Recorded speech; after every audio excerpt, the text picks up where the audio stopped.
Je suis venu te dire que la vie avec le Seigneur Jésus-Christ, ce n'est pas seulement une vie de parole. Les choses que Dieu fait, ce sont des choses qui viennent de l'invisible à la visibilité. Tu dois palper les choses de Dieu. Tu dois palper la main puissante de Dieu. Tu dois vivre ce que Dieu a promis dans ta vie. Tes prières et tes demandes à Dieu, tu dois le palper dans ta main, afin que tu puisses témoigner réellement le Dieu grand, et que tes voisins et tes parents et ta famille, comme a fait aussi autrefois les voisins et les parents de Élisabeth et de Zacharie, doivent voir et témoigner que le Seigneur a éclaté sa miséricorde dans ta vie.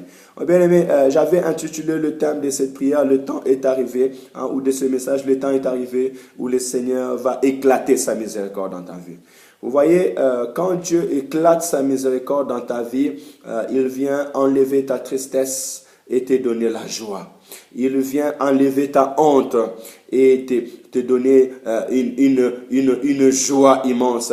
Il vient essuyer les larmes de tes yeux. Et je suis venu dire au peuple de Dieu, à tout le peuple qui nous suit, que l'Éternel cette année va faire éclater sa miséricorde sur notre vie. Vous voyez, quand une bombe éclate, ça éclate et puis le voisin voit, la famille voit, souvent même si ça touche le média, tout le média l'apprend. Ça veut dire que les choses de Dieu fait bouger et fait bouger des maisons, fait bouger des familles. Quand une femme est stérile et qu'elle accouche, c'est tous ses voisins qui disent Alléluia, Hosanna.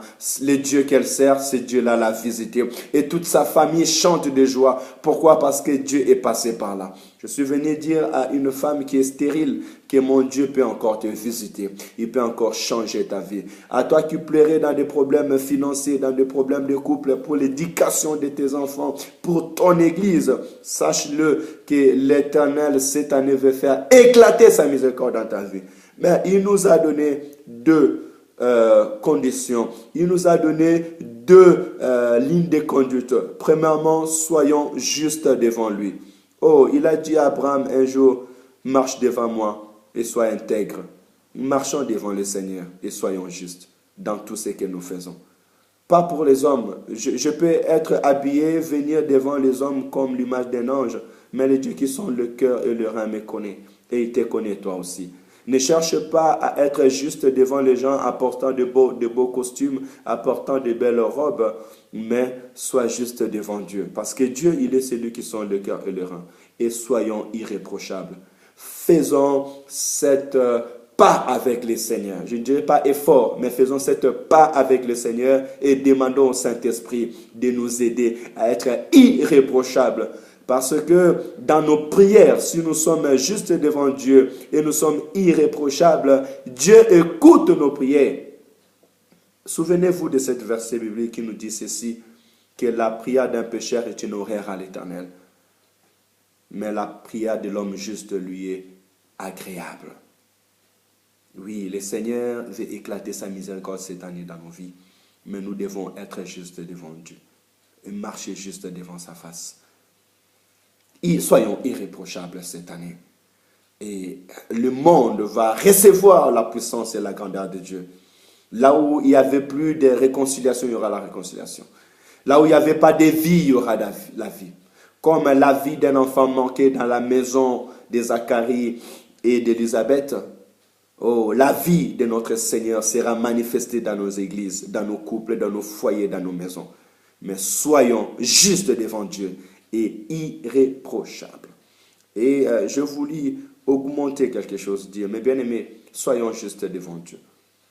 Nous sommes appelés à voir le Seigneur des Seigneurs retourner dans les airs et aller à son rencontre. Lorsque le Seigneur viendra, où seras-tu? Avec la Bible que tu portes, avec le nom de Jésus que tu portes. Même si tu ignores son nom, où seras-tu? Notre place est auprès du Seigneur. Il nous a créés pour l'adorer, pour refléter sa gloire. Soyons juste devant Dieu, sachant que notre Dieu nous a préparé une place et le Seigneur viendra pour nous chercher. Et c'est un appel aussi, je viens vous le parler à quelqu'un qui s'est éloigné de Dieu, qui ne cherche pas à être juste devant Dieu, mais qui a des problèmes et des soucis, qui cherche des solutions. et qui est fatigué, viens au Seigneur. Sois juste devant Dieu. Crains l'Éternel. Sache que l'Éternel est Dieu. C'est lui qui t'a créé. Reviens dans le pas avec le Seigneur. Commence à devenir irréprochable. Même si tu ne prenais pas le temps. Prends maintenant le temps de marcher dans la crainte de Dieu. Dans l'obéissance à la parole de Dieu. Crois au Seigneur Jésus-Christ et sois sauvé. Et il est le même. Il n'abandonne jamais ce qui vient en lui. Et le Seigneur va te visiter. Shalom, peuple de Dieu. Laisse que ces paroles vous bénissent et que ces paroles soient une arme pour toute cette année 2015. Je ne serai pas tous les jours présent avec vous, mais je sais que je viens d'écrire ces paroles dans votre cœur. Comme Moïse aussi, avec l'aide de l'Éternel, avait écrit ces 10 commandements sur le tablette. Or, en réalité, ces tablettes-là, ce sont vos cœurs que Dieu veut écrire de paroles de vie. Le temps que le Seigneur, notre Dieu, va éclater sa miséricorde dans notre vie est arrivé. En 2015, l'Éternel veut faire éclater sa miséricorde dans notre vie. Mais il nous demande que nous puissions marcher devant lui en étant justes